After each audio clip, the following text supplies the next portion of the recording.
Hi friends, जय जगन्नाथ। मु आपण मानक स्वागत करुच्ची मो मिनी ब्लॉग को।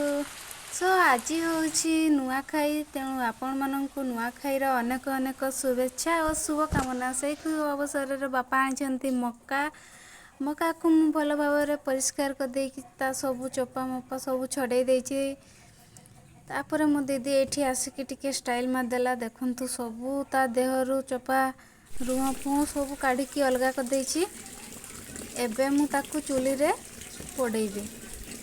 चलतु केमिति पोड़ौछि आपण माने देखिबे।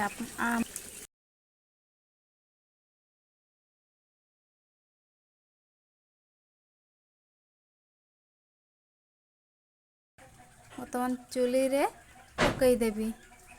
देखंतु मक्का सब देन मक्का सब पोड़ेबा को लागिला। बर्तमान ताकू बाहर करी आनली। बाहर करी आनिकी गोटे पात्र रे ताकू छड़े देली। मक्का नुआ चाउल नुआ धान सिंदूर सब गोटे जगार सजाइकी रखीदेली। यह आम परंपरा। नुआखाई अवसर आम तुलसी चौरा पाखे पूजा करा जाए। इठी बापा आम पूजा करछंती। पूजा करी सरला परे घर सब व्यक्ति जणे जणे करे कि आम नुआ खाइबे।